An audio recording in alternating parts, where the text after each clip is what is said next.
इन्ना कहना मैं जस्सी खंगूड़ा जी बारे तुसीं सारिਆਂ ने बहुत कुछ सुन ही लिया है कि इन्हां बारे इन्हां दे परिवार बारे साडे परिवार बारे ਇਹ ਸਾਡੇ ਪਰਿਵਾਰ ਦੇ ਇੱਕ ਮੈਂਬਰ ਨੇ ਜਿਨ੍ਹਾਂ ਨੂੰ ਸਾਨੂੰ ਸਾਰੇ ਪਰਿਵਾਰ ਨੂੰ ਇਹਨਾਂ ਦਾ ਬਹੁਤ ਮਾਣ ਹੈਗਾ ਤੇ ਬਹੁਤਾ ਕੁਝ ਨਾ ਕਹਿੰਦਾ ਹੋਇਆ ਮੈਂ ਤੁਹਾਡੇ ਸਾਰਿਆਂ ਨੂੰ ਬੇਨਤੀ ਕਰਦਾ ਕਿ ladies and gentleman would you please help me and join me to welcome the future of Punjab, the future of India, the future of the children of your and my children, the chief guest for the tonight, Mr. Jassi Khangooda. Please give a warm welcome to Mr. Jassi Khangooda.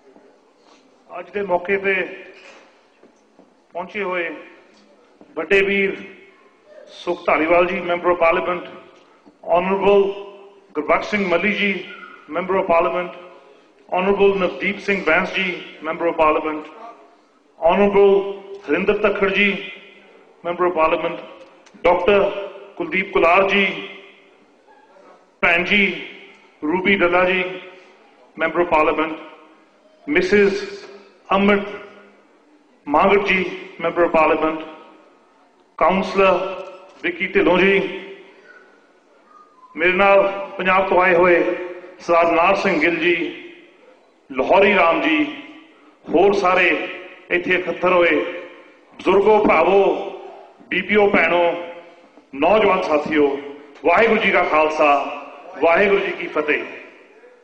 पहले बुलारे बहुत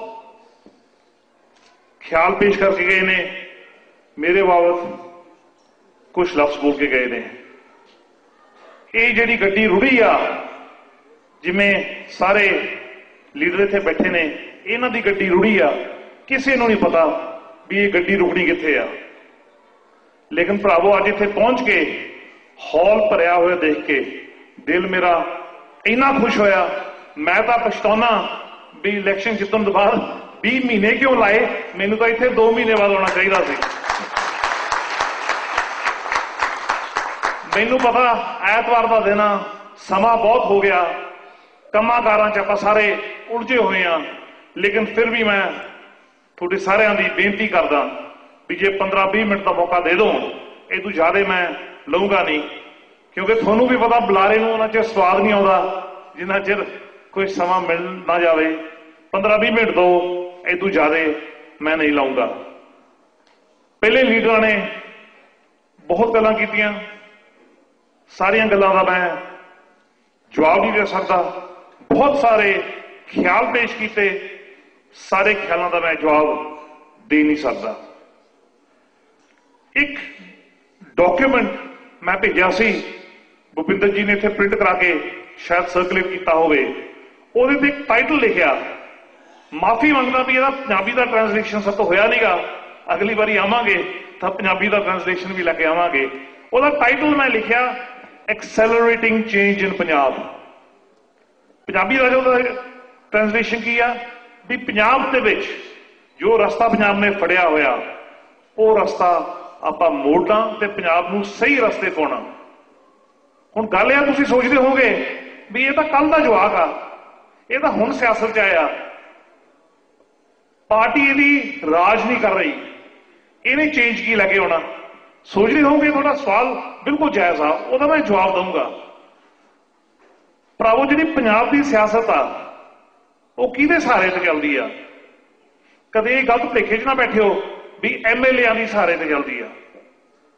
पंजाब की जिहड़ी सियासत आ, वो अफसरां दी determinant सियासत आ। जिहड़ी policy आउंदी आ, तुसीं की सोच रहे हो भी पंजाब के MLA इकट्ठे होकर पॉलिसी फ्रेमवर्क मूहरे लैके आउंदे ने? नहीं। 40-50 साल का जो रस्ता पंजाब ने फड़िया होया, वो रस्ता यह आ भी ऑफिसर पॉलिसी प्रपोजल मूहरे लैके आउंदे ने, एक मुख्यमंत्री नूं मना लेंदे ने, ते जदों एक मुख्यमंत्री मन जांदा, वो नवीं पॉलिसी बन जाती है। क्यों? क्योंकि अज तक जे तुसीं आम MLA को चले जाओ तो तुसीं आम MLA नूं पुछोगे, भाई साहब तुसीं MLA बने हो, तुसीं सानूं इह तां दसो तुहाडा काम की आ? वो कहेंगे तुसीं काम पुछ रहे हो, सानूं तां साह लैण दा मेल नहीं, फिर तुसीं होर पुछोगे भी दसो तो सही भी करदे की हो, वो तुहानूं कहणगे पुछो ना जी, असीं तां ब्याह शादियां ते जाने आ, सानूं तां भोग नहीं छड्डदे, सानूं अखंड पाठ नहीं छड्डदे। अच्छा जी, सानूं चंडीगढ़ भी जाना पै जांदा, उत्थे सानूं कमेटी ते हाज़री लाउणी पैंदी आ, हाज़री लाउणी पैंदी आ, ये नहीं भी हिस्सा लवांगे, हाज़री लाउणी पैंदी आ। ते जी साडे कोल तां साह लैण दा वेल नहींगा। ये जिहड़ा पंजाब दा पॉलिसी फ्रेमवर्क आ, ये बड़ा कॉन्सनट्रेटेड हुंदा एक कैबिनेट दे विच।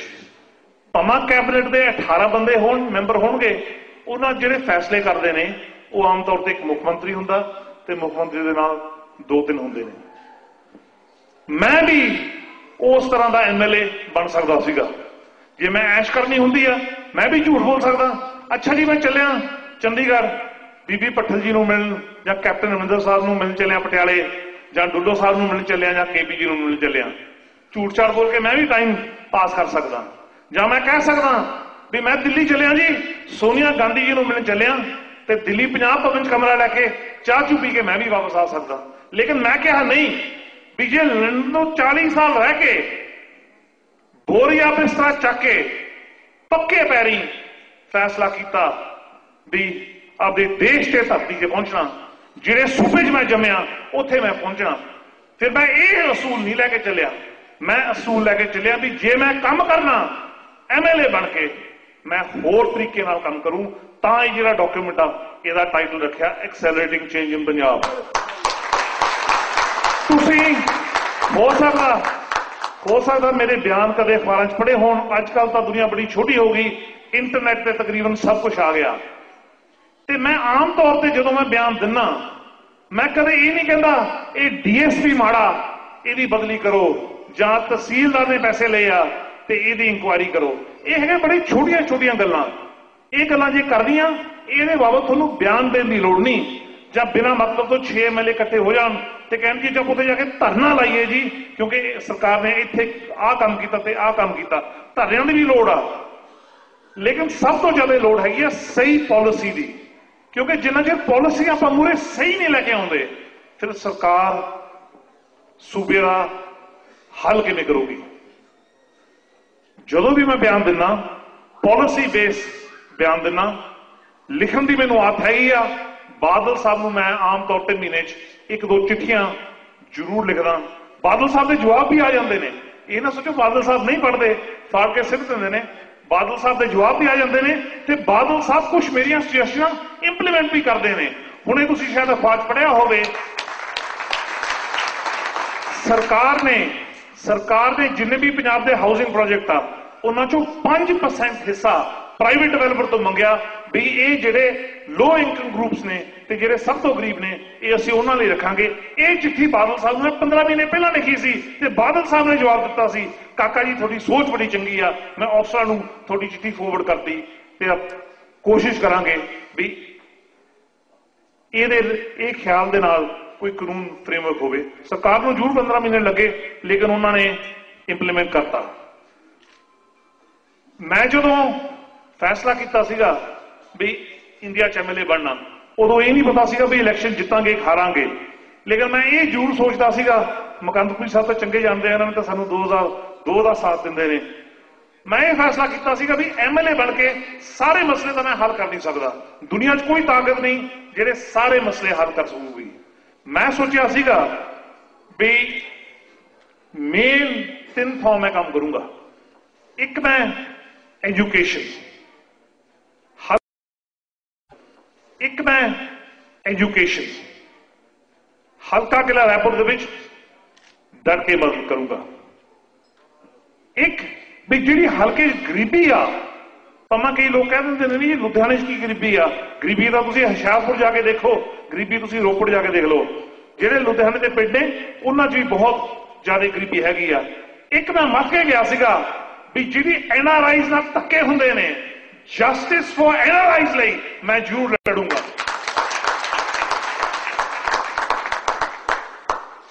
समा कुछ बड़ा नहीं होया, 20 महीने बहुत कुछ हो भी सकता, बहुत कुछ नहीं भी हो सकता, ये तो MLA ते डिपेंडेंट आ।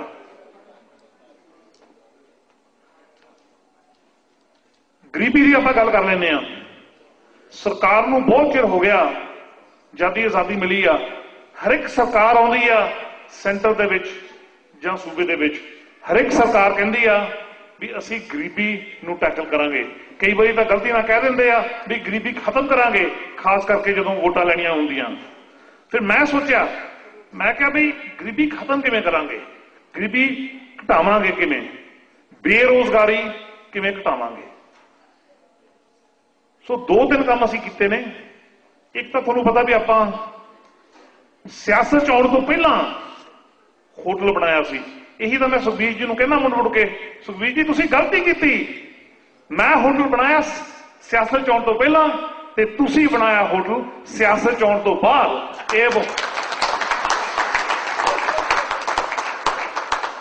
वो जिहड़ा होटल आपां लुधियाणे बनाया, ਉਹਦੇ ਚ इलैक्शन वेले मैं एक ऐलान किया सीगा, मैं कहा भरावो तुसीं मैनूं MLA बनाओ ते आपां इत्थे एक शेफ ट्रेनिंग स्कीम लैके आवांगे, जिथे अपने हलके दे पढ़े हुए नौजवान उन्होंने आप शेफ की ट्रेनिंग देवांगे, आपां तो ट्रेनिंग लैके जाके वो होर बड़े बड़े शहरां जा सकते आ, उन्होंने नौकरी मिल सकती है ते बाहर दे दरवाजे खुल सकते हैं। जिहड़े अपने विरोधी सीगे वो कहते नहीं जी स्टंट इत्थे कोई ट्रेनिंग ट्रूनिंग नहीं होनी। रिजल्ट निकलिया 27 फरवरी नूं, 12 मार्च नूं अपना पहला कोर्स शुरू हो गया, 6वां कोर्स हुण चल रहा। अज तक 150 मुंडे ने ट्रेनिंग कंप्लीट कर ली ते एक अपने लड़कियां का बैच, क्यों लड़कियां सानूं आके कहंदियां भी जे तुसीं लड़कियां लई कर सकते हो, लड़कियां लई क्यों नहीं कर सकते। सो एक लड़कियां का बैच रखिया, 30 लड़कियां ने अपने को ट्रेनिंग की है। हुण नोएडा दिल्ली FHRI के इंस्टीट्यूट के विच उत्थे वो आपके 3 महीने पूरे कर रही हैं, उस तो बाद उन्होंने 6 महीने की इंडस्ट्रीयल प्लेसमेंट होनी है। इस स्कीम राही मैनूं पूरी यकीनी आ भी जदों अगली बारी मैं वोटां मंगूंगा घट तो घट 2 या 300 हल्के के नौजवानों नूं होटल इंडस्ट्री नौकरी मिली होगी। दूजी गल अंग्रेजी, भरावो पंजाबी अपनी बोली आ, पंजाबी पंजाब की पहली लैंग्वेज आ, लेकिन जे आप सोचीए भी अज की तरीक अंग्रेजी तो बिना सर सकता, भरावो नहीं सर सकता। एक गलत सोच आ, पंजाबी की भी लोड़ आ ते अंग्रेजी की भी लोड़ आ।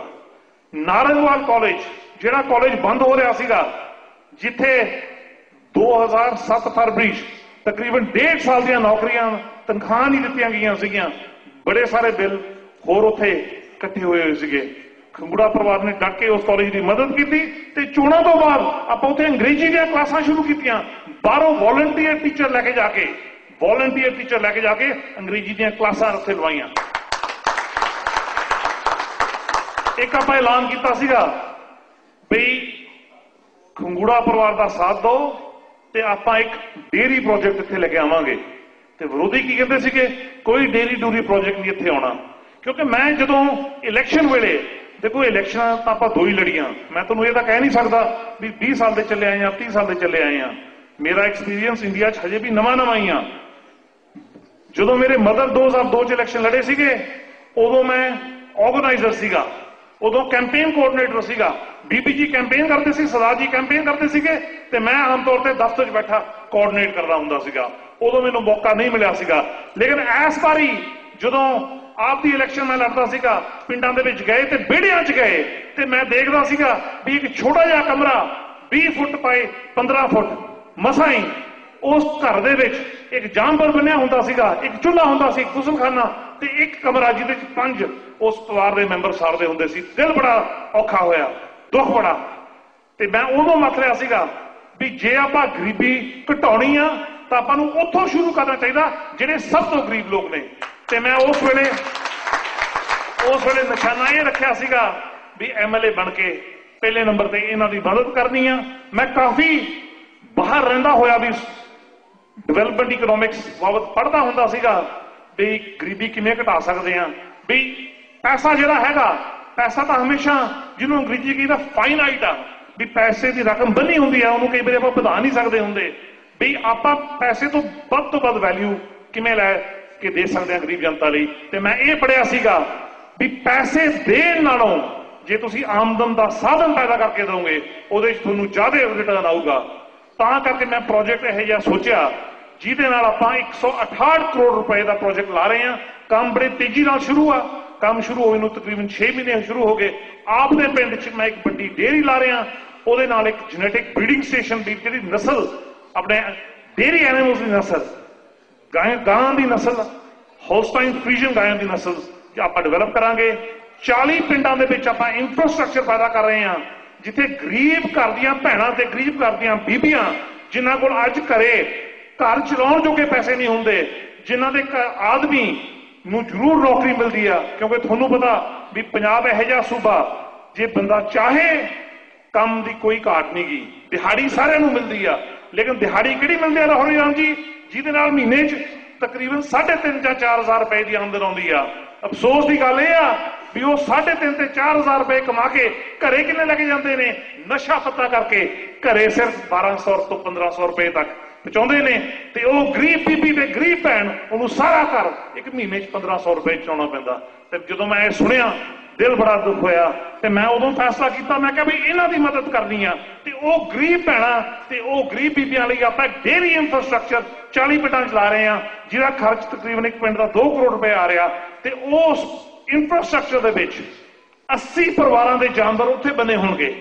ਜਿਹੜੇ ਜਾਨਵਰ ਉੱਥੇ ਹੈਗੇ ਆ ਕਿਉਂਕਿ ਉਹਨਾਂ ਦੀ ਸਿਹਤ ਆਮ ਤੌਰ ਤੇ ਮਾੜੀ ਹੁੰਦੀ ਆ, ਉਹ ਆਪਾਂ ਵਿੱਚ ਨਹੀਂ ਪਾੜਾਂਗੇ। ਨਵੇਂ ਜਾਨਵਰ ਇੱਕ ਮਹੀਨੇ 'ਚ ਇੱਕ ਗਾਂ, ਦੂਜੇ ਮਹੀਨੇ 'ਚ 2 ਗਾਂ ਹੋ ਜਾਣਗੀਆਂ, 5 ਮਹੀਨੇ 'ਚ ਉਹਨਾਂ 5 ਗਾਂ ਕਰਕੇ ਹਰ ਇੱਕ ਪਿੰਡ 'ਚ 80 ਭੈਣਾਂ ਤੇ 80 ਬੀਬੀਆਂ ਦਾ ਮਤਲਬ 3200 ਭੈਣਾਂ ਤੇ 3200 ਬੀਬੀਆਂ ਲਈ ਆਪਾਂ ਆਮਦਨ ਦਾ ਸਾਧਨ ਪੈਦਾ ਕਰਕੇ ਦੇ ਰਹੇ ਹਾਂ। ਭਰਾਵੋ ਉਹਨਾਂ ਦੀ ਆਮਦਨ ਕਿੰਨੀ ਹੋਊਗੀ?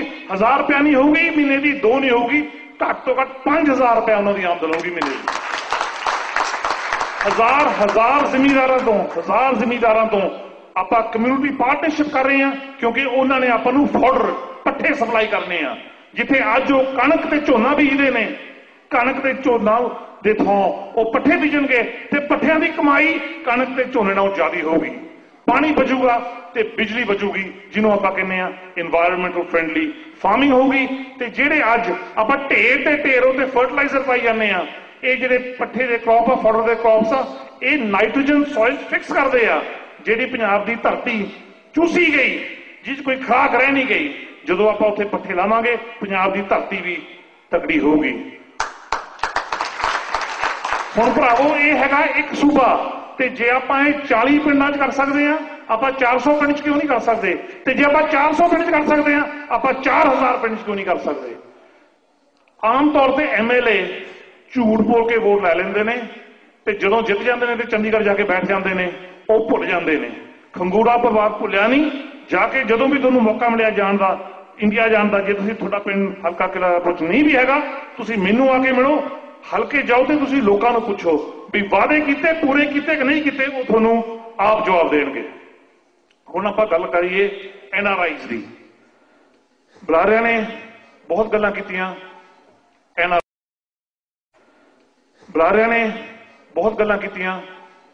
ਐਨਆਰਆਈਜ਼ ਬਾਬਤ। ਮੈਂ ਵੀ ਐਨਆਰਆਈ ਹੁੰਦਾ ਸੀਗਾ ਜਦੋਂ ਮੈਂ ਫੈਸਲਾ ਕਰ ਲਿਆ ਵੀ ਪਾਸਪੋਰਟ ਫਾੜਨਾ ਤੇ ਦੇਸ਼ ਦਾ ਪਾਸਪੋਰਟ ਲੈਣਾ। ਉਦੋਂ ਬਾਅਦ 6 ਮਹੀਨੇ ਬਾਅਦ ਮੈਂ ਐਨਆਰਆਈ ਰਿਹਾ। ਇਲੈਕਸ਼ਨ ਮੈਂ ਐਜ਼ ਐਨਆਰਆਈ ਲੜੀ ਹੈ, ਜਿਹੜੀ ਉੱਥੇ ਦੀ ਟੈਕਨੀਕਲ ਲੈਂਗੁਏਜ ਆ, ਲੇਕਿਨ ਕੁਝ 6-7 ਮਹੀਨੇ ਬਾਅਦ ਮੇਰਾ ਐਨਆਰਆਈ ਸਟੇਟਸ ਨਹੀਂ ਰਿਹਾ ਸੀਗਾ। ਮਸਲੇ ਐਨਆਰਆਈਜ਼ ਦੇ ਬਹੁਤ ਗੂੜੇ ਨੇ ਜੀ। ਮੇਰੇ ਕੋਲ ਲੋਕ ਮਸਲੇ ਲੈ ਕੇ ਆਉਂਦੇ ਨੇ, ਤਕਰੀਬਨ 35-40% ਮਸਲੇ ਐਨਆਰਆਈਜ਼ ਦੇ ਮਸਲੇ ਆਉਂਦੇ ਨੇ। ਤੇ ਮਸਲੇ ਆਪਣੇ ਕਿਹੜੇ ਹੁੰਦੇ ਨੇ? ਆਪਣੇ ਪ੍ਰਾਪਰਟੀ ਦੇ ਮਸਲੇ ਹੁੰਦੇ ਨੇ, ਆਪਣੇ ਮੈਟਰੀਮੋਨੀਅਲ ਵਿਆਹ ਸ਼ਾਦੀਆਂ ਦੇ ਮਸਲੇ ਹੁੰਦੇ ਨੇ, ਹੋਰ ਲਿਟੀਗੇਸ਼ਨ, ਪ੍ਰੋਕਲੇਮਡ ਅਫੈਂਡਰ, ਆਉਣ ਜਾਣ ਦੀਆਂ ਤਕਲੀਫਾਂ। ਇਹ ਜਿਹੜੇ 4-5 ਕੈਟੇਗਰੀ ਮੈਂ ਲਿਸਟ ਕੀਤੇ ਨੇ, ਇਹ ਤਕਰੀਬਨ ਸਾਰੇ 95% ਕੰਪਲੇਂਟ ਇਹ ਕੈਟੇਗਰੀਆਂ ਥੱਲੇ ਆ ਜਾਂਦੇ ਨੇ। ਪ੍ਰਾਪਰਟੀ ਦੀ ਡਿਸਪਿਊਟ ਕਿਵੇਂ ਹੁੰਦੇ ਨੇ? ਇੱਕ ਭਰਾ ਇੱਥੇ ਬੈਠਾ, ਇੱਕ ਭਰਾ ਉੱਥੇ ਬੈਠਾ, ਨੀਤ ਵਿਗੜ ਜਾਂਦੀ ਆ ਤੇ ਉਹ ਮੱਥ ਲੈਂਦੇ ਨੇ ਵੀ ਜਿਹੜਾ ਭਰਾ ਬਾਹਰ ਬੈਠਾ ਉਹਦੀ ਜਾਇਦਾਦ ਦੱਬ ਲੈਣੀਆਂ ਤੇ ਪੈਸੇ ਨਹੀਂ ਦੇਣੇ। ਜਾਂ ਪਰਿਵਾਰ ਬਹੁਤ ਵੱਡਾ ਹੋ ਜਾਂਦਾ ਤੇ ਤਾਏ ਚਾਚਿਆਂ ਦੇ ਮੁੰਡੇ ਕਹਿੰਦੇ ਨਹੀਂ ਅਸੀਂ ਇਹਨਾਂ ਦਾ ਹਿੱਸਾ ਨਹੀਂ ਦੇਣਾ। ਤੁਸੀਂ ਜਾਣਦੇ ਹੋ ਆਪਣੇ ਤੇ ਪਰਚੇ ਹੁੰਦੇ ਨੇ, ਪਰਚੇ ਹੁੰਦੇ ਤੇ ਕਹਾਣੀ ਵੱਧ ਜਾਂਦੀ ਆ। ਲੇਕਿਨ ਸੁਣਨ ਵਾਲਾ ਕੌਣ ਆ? ਸੁਣਨ ਵਾਲਾ ਐਨਆਰਆਈਜ਼ ਦਾ ਕੋਈ ਨਹੀਂਗਾ, ਕਿਉਂਕਿ ਜਿਹੜੇ ਤਾਂ ਉੱਥੇ ਬੈਠੇ ਨੇ ਉਹਨਾਂ ਨੇ ਤਾਂ ਉੱਥੇ ਦਾ ਸਿਸਟਮ ਮੈਨੇਜ ਕਰਕੇ ਆਪਦੇ ਹੱਕ ਫੈਸਲਾ ਕਰਾ ਲੈਣਾ। ਤੇ ਜਿੱਥੇ ਪਰਚਾ ਕਈ ਵਾਰੀ ਉਹਨਾਂ ਤੇ ਹੋਣਾ ਚਾਹੀਦਾ, ਪਰਚਾ ਹੋ ਜਾਂਦਾ ਜਿਹੜੇ ਆਪਣੇ ਐਨਆਰਆਈ ਵਿਜ਼ਿਟ ਕਰਦੇ ਨੇ। ਤੇ ਤੁਹਾਨੂੰ ਪਤਾ ਇੱਕ ਵਾਰੀ ਪਰਚਾ ਹੋ ਜਾਵੇ ਉਦੋਂ ਭਾਵੇਂ ਉਸ ਤੋਂ ਬਾਅਦ ਮੁੱਖ ਮੰਤਰੀ ਫੋਨ ਕਰ ਦੇਵੇ, ਜਿਹੜਾ ਪ੍ਰੋਸੈਸ ਚੱਲਣਾ ਉਹ ਚੱਲਣਾ ਹੀ ਚੱਲਣਾ। ਆਪਾਂ ਵਿਆਹ ਸ਼ਾਦੀਆਂ ਦੀ ਗੱਲ ਕਰਦੇ ਹਾਂ। ਵਿਆਹ ਸ਼ਾਦੀਆਂ 'ਚ ਜਦੋਂ ਆਪਾਂ ਰਿਸ਼ਤਾ ਕਰਦੇ ਹਾਂ, ਕੋਈ ਨਹੀਂ ਚਾਹੁੰਦਾ ਵੀ ਇਹ ਰਿਸ਼ਤਾ ਟੁੱਟ ਜਾਵੇ, ਲੇਕਿਨ ਕੋਈ ਇਹ ਵੀ ਗਰੰਟੀ ਲੈ ਨਹੀਂ ਸਕਦਾ ਵੀ ਇਹ ਰਿਸ਼ਤਾ ਸਿਰੇ ਲੱਗ ਜਾਊਗਾ। ਤੇ ਕਈ ਵਾਰੀ ਜਦੋਂ ਰਿਸ਼ਤਾ ਟੁੱਟ ਜਾਂਦਾ, ਫਿਰ ਜਿਹੜਾ NRI ਪਰਿਵਾਰ ਉੱਥੇ ਵਿਆਹ ਕਰਨ ਜਾਂਦਾ, ਕਈ ਵਾਰੀ ਪਰਚੇ ਉਹਨਾਂ ਤੇ ਹੋ ਜਾਂਦੇ ਆ। ਬੜੀ ਅਫਸੋਸ ਦੀ ਗੱਲ, ਕੋਈ ਸੁਣਨ ਵਾਲਾ ਉਹਨਾਂ ਦਾ ਹੁੰਦਾ, ਕੋਈ ਸੁਣਨ ਵਾਲਾ ਨਹੀਂ ਹੁੰਦਾ, ਕਿਉਂਕਿ ਜਿਹੜਾ ਉੱਥੇ ਦਾ ਕਾਨੂੰਨ ਆ ਉਹ ਇਹ ਕਹਿੰਦਾ ਵੀ ਜੋ ਲੜਕੀ ਨੇ ਕੰਪਲੇਂਟ ਕਰਤੀ ਪਰਚਾ ਹੋਣਾ ਹੀ ਹੋਣਾ। ਪ੍ਰੋਕਲੇਮਡ ਅਫੈਂਡਰਸ ਦੀ ਗੱਲ ਆ ਜਾਵੇ, ਬਾਦਲ ਸਾਹਿਬ ਕੋਲ ਮੈਂ ਕਈ ਮੰਗਾਂ ਰੱਖੀਆਂ ਸੀ ਪਿਛਲੇ ਸਾਲ ਜਦੋਂ NRI ਸੰਮੇਲਨ ਹੋਣਾ ਸੀਗਾ। ਰੂਬੀ ਜੀ ਗਏ ਸੀਗੇ, ਮੱਲੀ ਸਾਹਿਬ ਗਏ ਸੀਗੇ, ਤਖੜ ਸਾਹਿਬ ਗਏ ਹੋਏ ਸੀਗੇ, ਉਜਲ ਦਸਾਂਝ ਜੀ ਗਏ ਸੀਗੇ, UK ਤੋਂ ਵਰਿੰਦਰ ਸ਼ਰਮਾ ਜੀ ਗਏ ਹੋਏ ਸੀਗੇ। ਕਿਉਂਕਿ ਸੰਮੇਲਨ ਤੋਂ ਪਹਿਲਾਂ 2 ਮਹੀਨੇ ਆਪਾਂ ਮੀਡੀਆ ਰਾਹੀਂ ਕਾਫੀ ਪ੍ਰੈਸ਼ਰ ਪਾਇਆ ਸੀਗਾ। ਬਾਦਲ ਸਾਹਿਬ ਨੇ ਉਦੋਂ ਮੰਗ ਮੰਨ ਲਈ ਸੀ, ਕਈ ਮੰਗਾਂ ਮੰਨੀਆਂ, ਤੇ ਬਾਦਲ ਸਾਹਿਬ ਨੇ ਕਹਿਤਾ ਸੀ ਵੀ ਜਿੰਨੇ ਵੀ PO ਨੇ ਅਸੀਂ ਸਾਰੇ ਇੰਟਰਨੈਟ ਤੇ ਪਬਲਿਸ਼ ਕਰ ਦਾਂਗੇ, 30 ਦਿਨ ਦੇ ਅੰਦਰ ਅੰਦਰ ਪਬਲਿਸ਼ ਹੋ ਜਾਣਗੇ। ਕਿਉਂਕਿ ਹੁਣ ਕੀ ਹੁੰਦਾ, ਜਿਹੜੇ ਬਾਹਰ ਬੈਠੇ ਆ ਉਹਨਾਂ ਨੂੰ ਪਤਾ ਨਹੀਂ ਵੀ ਅਸੀਂ PO ਹੈਗੇ ਆ ਕਿ ਨਹੀਂ ਹੈਗੇ। ਪਤਾ ਉਹਨਾਂ ਨੂੰ ਕਦੋਂ ਲੱਗਦਾ, ਜਦੋਂ ਰਾਜਾ ਸੰਸੀ ਇਹ ਬੋਰਡ ਪਹੁੰਚ ਜਾਂਦੇ ਆ ਜਾਂ ਦਿੱਲੀ ਇਹ ਬੋਰਡ ਪਹੁੰਚਦੇ ਆ ਤੇ ਕੰਪਿਊਟਰ ਤੇ ਨਾਂ ਆ ਜਾਂਦਾ ਤੇ ਉਹਨਾਂ ਦੇ ਹੱਥ ਘੜੀਆਂ ਲੱਗਦੀਆਂ। ਬੜੇ ਅਫਸੋਸ ਦੀ ਗੱਲ ਆ। ਹੁਣ ਇੰਨੇ ਸਾਰੇ NRI ਦੇ ਮਸਲੇ ਆਪਾਂ ਇਹ ਹੱਲ ਕਿਵੇਂ ਕਰਨੇ ਆ? ਪ੍ਰਾਪਰਟੀ ਆਪਾਂ ਸ਼ੁਰੂ ਕਰ ਲਓ।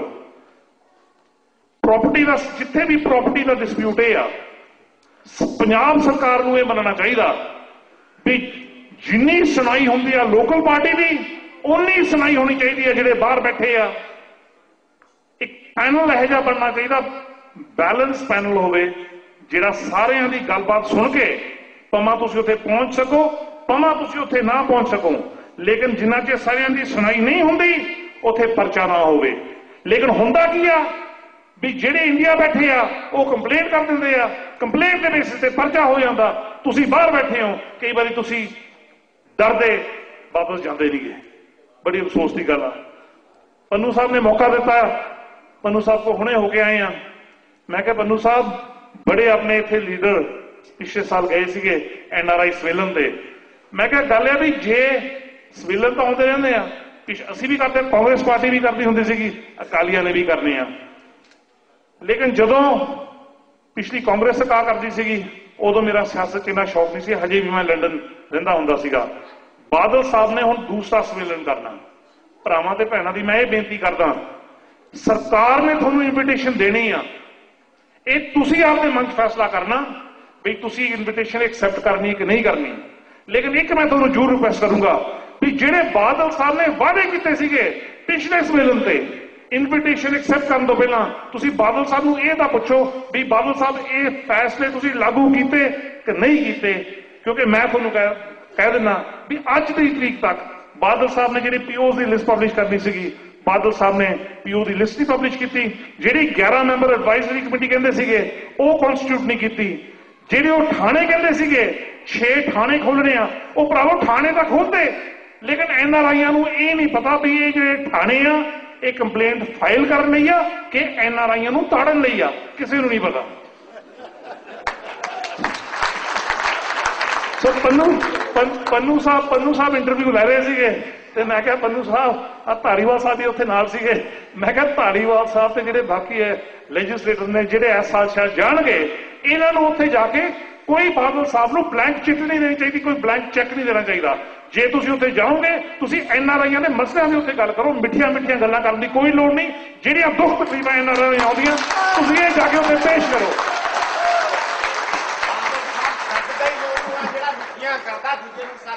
ਸਹੀ ਗੱਲ ਕਮਾਲ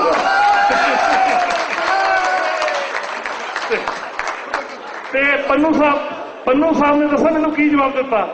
ਪੰਨੂ ਸਾਹਿਬ ਕਹਿੰਦੇ ਜੱਸੀ ਤੂੰ ਤਾਂ ਰੌਲਾ ਪਾਈ ਜਾਂਦਾ, ਤੂੰ ਤਾਂ ਉੱਥੇ ਦਾ ਹੁਣ ਰਹਿਣ ਵਾਲਾ ਹੋ ਗਿਆ, ਇਹ ਤਾਂ ਬਾਹਰੋਂ ਜਾ ਰਹੇ ਨੇ ਲੀਡਰ, ਇਹ ਕਿਵੇਂ ਤਿੱਖੀ ਗੱਲ ਕਰਨਗੇ, ਪਰ ਚਾਈਨਾ ਤੇ ਨਾ ਹੋ ਜਵੇ। So dear members of parliament, there is no need to give any administration a blank check. You will be invited. It is up to you whether you want to go, but please search your conscience, and more than searching your conscience, please understand the issues of the people that have elected you. And at the NRI Sammelan, whether it is in Punjab or whether it is in Delhi, you must raise those issues. And I have a personal request. बादल साहब ने तो function करना ही करना, हो सकता तुसी उत्थे पहुंचो, लेकिन भरावो जे बादल साहब के फंक्शन ते तुसी पहुंचोगे, ਉਹਦੇ मुकाबले च मैं भी फंक्शन करूंगा ते मेरे फंक्शन ते भी तुसी आ।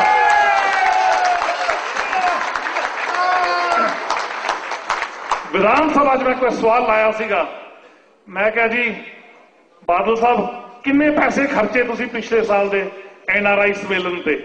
जवाब आ गया वापस, कहते जी 1.5 करोड़ रुपया। ਉਹ मैं तो हैरान रह गया, मली साहब तुसी भी उत्थे पहुंचे सीगे, रूबी जी तुसी भी उत्थे पहुंचे सीगे। 1.5 करोड़ रुपया 400 बंदे ਨੂੰ ਉਹਨਾਂ ਨੇ ਖਾਣਾ ਖਿਲਾਇਆ ਤਾਜ ਚੰਡੀਗੜ੍ਹ ਤੇ ਨਹੀਂ ਮਲੀ ਸਾਹਿਬ। ਤੇ ਮੈਨੂੰ ਲੱਗਦਾ ਜਿਹੜਾ ਬਾਠ ਕਾਸਲ ਜਲੰਧਰ ਫੰਕਸ਼ਨ ਹੋਇਆ ਸੀਗਾ, ਮੈਨੂੰ ਨਹੀਂ ਲੱਗਦਾ ਵੀ 1500 ਤੋਂ ਜ਼ਿਆਦਾ ਗਿਣਤੀ 'ਚ ਉੱਥੇ ਲੋਕ ਪਹੁੰਚੇ ਸੀਗੇ। ਸੋ 1500 ਤੋਂ ਜ਼ਿਆਦਾ ਗਿਣਤੀ 'ਚ ਉੱਥੇ ਲੋਕ ਪਹੁੰਚੇ ਸੀਗੇ। ਸੋ 2000 ਬੰਦਿਆਂ ਨੂੰ ਖਾਣਾ ਖਿਲਾਇਆ ਤੇ 1.5 ਕਰੋੜ ਰੁਪਇਆ। ਮੈਂ ਪੁੱਛਿਆ ਬਾਦਲ ਸਾਹਿਬ ਨੂੰ, ਮੈਂ ਕਿਹਾ ਬਾਦਲ ਸਾਹਿਬ ਇਹ ਕਿਵੇਂ ਹੋ ਸਕਦਾ ਵੀ 2000 ਜਾਣੇ ਦਾ ਖਾਣਾ ਤੇ 1.5 ਕਰੋੜ ਰੁਪਇਆ? ਕਹਿੰਦੇ ਜੀ ਹੋ ਸਕਦਾ ਕੋਈ ਇਸ਼ਤਿਹਾਰ ਦਿੱਤੇ ਗਏ ਹੋਣਗੇ। ਉਹ ਮੈਂ ਕਿਹਾ ਬਾਦਲ ਸਾਹਿਬ ਕਿੰਨੇ ਇਸ਼ਤਿਹਾਰ ਦਿੱਤੇ ਗਏ ਹੋਣਗੇ? ਮੈਂ ਕਿਹਾ ਕਰੋੜ ਰੁਪਏ ਦੇ 1.25 ਕਰੋੜ ਰੁਪਏ ਦੇ। ਉਹ ਖੜੇ ਹੋ ਗਏ ਵਿਕਰਮ ਮਜੀਠੀਆ ਜੀ, ਨਹੀਂ ਅਸੀਂ ਕੋਈ ਇਸ਼ਤਿਹਾਰ ਨਹੀਂ ਦਿੱਤੇ। ਉਹ ਮੈਂ ਕਿਹਾ ਬਾਦਲ ਸਾਹਿਬ ਤਾਂ ਵੱਡੇ ਵੱਡੇ ਅਖਬਾਰ ਭਰੇ ਪਏ ਸੀ, ਵੱਡੇ ਵੱਡੇ ਪੇਜ ਦੇ। ਤੇ ਮੈਂ ਕਿਹਾ ਮਜੀਠੀਆ ਸਾਹਿਬ ਜੇ ਤੁਸੀਂ ਕਹਿੰਦੇ ਹੋ ਵੀ ਸਰਕਾਰ ਨੇ ਪੈਸਾ ਨਹੀਂ ਖਰਚਿਆ, ਹੋ ਸਕਦਾ ਤੁਹਾਡੀ ਪਾਰਟੀ ਨੇ ਪੈਸਾ ਖਰਚਿਆ ਹੋਵੇ। ਤੇ ਜੇ ਤੁਹਾਡੀ ਪਾਰਟੀ ਨੇ ਪੈਸਾ ਨਹੀਂ ਖਰਚਿਆ, ਮੈਂ ਕਿਹਾ ਹੋ ਸਕਦਾ ਛੋਟੇ ਵੀਰ ਨੇ ਆਪਦੀ ਜੇਬ ਚੋਂ ਖਰਚਿਆ ਹੋਵੇ। ਲੇਕਿਨ ਖਰਚਾ ਇਹਨਾਂ ਨੇ ਸਰਕਾਰ ਦਾ ਪੈਸਾ ਤੇ ਹਿਸਾਬ ਇਹਨਾਂ ਨੇ ਅੱਜ ਤੱਕ ਨਹੀਂ ਦਿੱਤਾ। ਜੇ ਭਰਾਵੋ ਤੁਹਾਡੇ 'ਚ ਕੌਨਫੀਡੈਂਸ ਹੈਗਾ, ਉੱਥੇ ਪਹੁੰਚ ਕੇ ਬਾਦਲ ਸਾਹਿਬ ਨੂੰ ਪੁੱਛੋ ਵੀ ਬਾਦਲ ਸਾਹਿਬ ਪਿਛਲੇ ਸਾਲ ਦਾ 1.5 ਕਰੋੜ ਰੁਪਏ ਦਾ ਹਿਸਾਬ ਤਾਂ ਆਇਆ ਨਹੀਂ, ਇਸ ਸਾਲ ਹੁਣ ਤੁਸੀਂ ਕੀ ਬਜਟ ਰੱਖਿਆ ਹੋਇਆ?